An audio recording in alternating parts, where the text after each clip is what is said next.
Hello guys, this is me Muhammad Zan Khan back on your screens. Today I am again here with another lecture, and this lecture is about chapter number 3, dynamics of, and this lecture is about physics. Okay, chapter number 3, dynamics, and in this lecture we will do laws of motion. So before wasting time, we should start. Laws of motion. So first of all, we all know there are three laws of motion. There are only three laws of motion. So we will come to first law of motion. A body will continue its state of rest or motion until no net force act on it. This is the definition of laws of motion. ये हमारे पास definition है first law of motion की, सही है. A body will remain a state of rest or motion जब तक उस पर कोई net force act ना करे. For example, ये हमारे पास एक बॉल है, सही है. अगर ये बॉडी रेस्ट में है, इस पर कोई नेट फोर्स नहीं लगा, तो ये हमेशा के लिए क्या नाम है, रेस्ट पे रहेगी. ये हमेशा के लिए रेस्ट पे रहेगी. अगर इस पर कोई नेट फोर्स ना लगे और इसी तरह ये पड़ा रहे, तो ये हमेशा के लिए पड़ा रहेगा जब तक इस पर कोई नेट फोर्स एक्ट ना करे. तब तक अगर ये बॉल फिर से है, अगर इस पर हमने कोई नेट फोर्स एक्ट किया, इस पर हमने फोर्स एक्ट किया, सही है, इस पर हमने फोर्स को अप्लाई किया, तो ये बॉडी तब तक क्या नाम है मूव करते रहेगी जब तक इस पर कोई अपोजिट का फोर्स ना लगे, सही है. ये बॉडी तब तक अपनी मोशन करते रहेगी.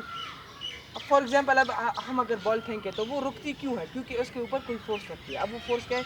इसके ऊपर फ्रिक्शन का भी फोर्स होता है, इसके ऊपर एयर रेजिस्टेंस का भी फोर्स होता है, तो इसलिए ये बॉल रुक जाता है, सही है. अब हम आते हैं सेकेंड लॉ ऑफ मोशन की तरफ. I hope you all will be it will be clear to you all.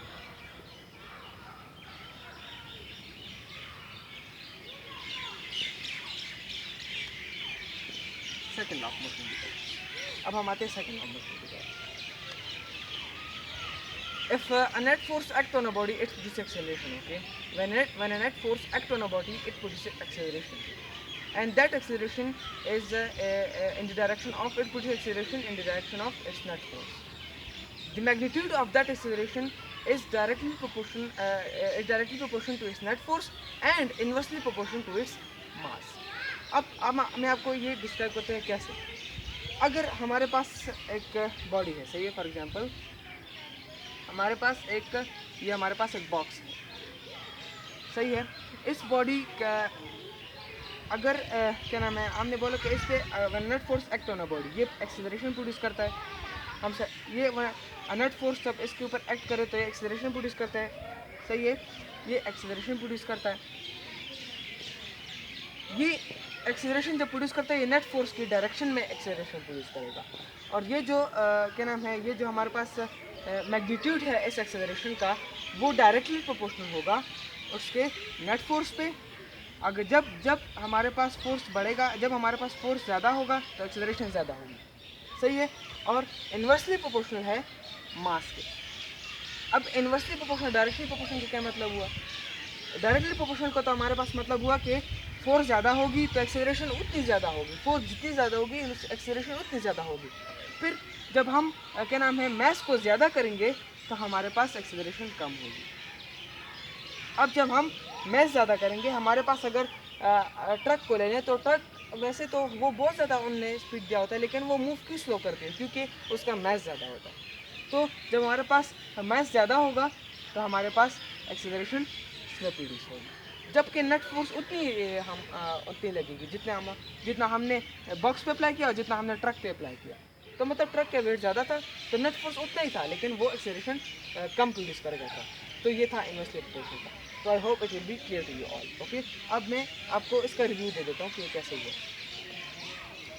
ये क्या नाम है, इसका आपको मैं रिव्यू दे के ज़रा क्या नाम है, बहुत ज़्यादा मतलब थोड़ा समझ नहीं आता लोगों को.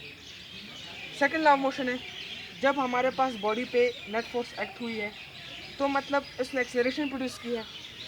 वो एक्सेलरेशन जो है, और जो मैग्नीट्यूड, जो उसका एक्सेलरेशन का जो मैग्नीट्यूड है हमारे पास, ये मैग्नीट्यूड होता है डायरेक्टली प्रोपोर्शनल उसके नेट फोर्स पे, और इन्वर्सली प्रोपोर्शनल होता है मैस के. अब डायरेक्टली और इन्वर्सली का क्या मतलब हुआ? डायरेक्टली का यह मतलब हुआ कि हमारे पास जितनी फोर्स ज़्यादा होगी तो उतनी हमारे पास एक्सेलरेशन ज़्यादा होगी. अब इन्वर्सली प्रोपोर्शनल का क्या मतलब हुआ? जितनी हमारे पास क्या नाम है फोर्स, जितने हमारे पास मास ज़्यादा होगा उतनी हमारे पास एक्सेलरेशन कम होगा। सही, तो ये हमारे पास इन्वर्सली प्रोपोर्शनल हो गया।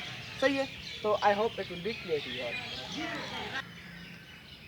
सो अब मैंने आपको second law of motion describe तो कर दिया, सेकंड लॉ ऑफ मोशन होता है क्या।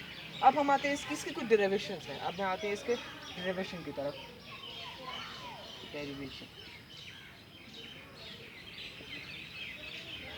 इसकी अभी डेरिवेशन क्या है हमारे पास, हम इससे इसके क्या नाम है डेफिनेशन से ही हम इस क्या नाम है इसको डेरिवेशन करेंगे इसकी। अब हमारे पास क्या है कि हमारे पास नेट फोर्स था, हमारे पास क्या नाम है एक्सेलरेशन प्रोड्यूस हुआ था। वो एक्सेलरेशन था डायरेक्टली प्रोपोर्शन उसके फोर्स पे, फिर एक्सेलरेशन था इन्वर्सली प्रोपोर्शन उसके मास। सही है, अब जो एक्सेलरेशन है ये हमारे पास इसकी जगह हम इक्वल टू डाल सकते हैं। सही है, तो ये फोर्स हमारे पास 1 तो कुछ होता नहीं, इसकी जगह हम F डाल देंगे डिवाइड बाय m आ जाएगा।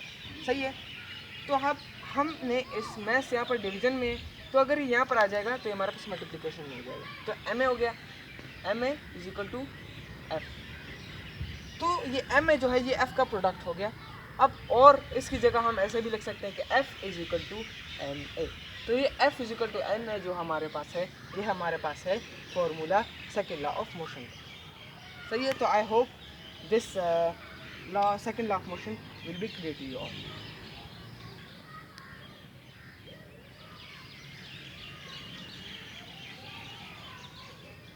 So now it is the turn of third law of motion, which is the last law of laws of motion. We have done 2 laws, now it is the third law of motion. And law of motion. So now what is the third law of motion? To every action, जो भी action होता है हमारे पास, to every action, इसका जो definition है, to every action there is always an equal but opposite direction। अब इस definition का मतलब क्या हुआ? इस definition का मतलब ये हुआ कि हमारे पास क्या नाम है कि अगर कोई भी फोर्स लगता है, कोई भी हमारे पास एक्शन होता है, उसका हमेशा ऑपोजिट डायरेक्शन होता है। सही है, तो अभी मैं आपको डिस्क्राइब करता हूँ फॉर एग्जांपल से। ठीक है, एग्जांपल से हमारे पास फॉर एग्जांपल ये है एक बुक, हमारे पास बुक में इसके अंदर पेजेस है वगैरह। सही है, और ये एक लाई कर रहा है एक टेबल के ऊपर, ये लाई कर रहा है एक टेबल के ऊपर। ये हमारे पास एक बुक है और ये एक टेबल के ऊपर पड़ा हुआ है। तो ये टेबल के ऊपर जो है पड़ा हुआ है, ये इसका मैस भी है, तो ये मैस जो है ये इसके टेबल के ऊपर एक्शन कर रहा है, क्योंकि ये लाई कर रहा है उसके ऊपर, तो सारा मैस उसके ऊपर ये डिपेंड करेगा, टेबल के ऊपर। तो टेबल के ऊपर इसने सारा मैस अपना रखा हुआ है, तो मतलब इसने एक्शन किया है। अब इस टेबल ने भी तो इसको स्टेबल रखा हुआ है, तो इस टेबल ने इसके ऊपर रिएक्शन किया। मास ने एक्शन किया था और क्या नाम है टेबल ने रिएक्शन किया। तो ये टेबल ने इसके ऊपर रिएक्शन किया और मास ने इसके ऊपर क्या नाम है एक्शन किया। तो मतलब ये भी आपको इससे लगता है कि to every action there is an equal but opposite reaction. So I hope it will be also clear. Now I will give you another example, okay? That it should be clear to you all. एक और example दे देता हूँ। ये example होगी हमारे पास balloon की example दे देता हूँ मैं आपको। सही है, ये हमारे पास एक बैलून है, इस बैलून में एयर है। सही है, तो अगर इस बैलून में एयर बिल्कुल फिल अप है, बिल्कुल खुला हुआ, अगर इसका जो नेप है इसको हमने खोल दिया, तो इधर से हमारे पास हवा जो निकलेगी वो हमारे पास हवा करेगी एक्शन। सही है, वो हवा हमारे पास करेगी एक्शन, और जो हवा ने फिर इसके ऊपर रिएक्शन किया है, हवा ने इस बैलून को आगे की तरफ पुश किया है। तो मतलब हवा ने क्या नाम है एक्शन किया और हवा ने पीछे इसके ऊपर रिएक्शन किया, इस बैलून को ऊपर की तरफ किया। अगर आप प्रैक्टिकल लाइफ में भी इस तरह कर ले, बैलून को खोल ले फिर उसको खोले तो ऊपर की तरफ जाएगा। तो मतलब हवा ने एक्शन किया और फिर उसका रिएक्शन हुआ बैलून की तरफ, फिर उसका इधर से डायरेक्ट, हवा ने इधर से डायरेक्ट आया हवा, और फिर इधर से बैलून डायरेक्ट ऊपर गया। तो मतलब ये हमारे पास to every action there is an equal but opposite reaction. So like this was our lecture of laws of motion. I hope all 3 laws will be clear to you all. If you have any question, you can comment it in the comment part and मैं सारे comments देखता हूँ, okay मैं सारे comments देखता हूँ, आप जितने कमेंट्स करोगे मैं सारे कमेंट देखूँगी. So like this I will wind up and goodbye from Mohammad Imran Khan.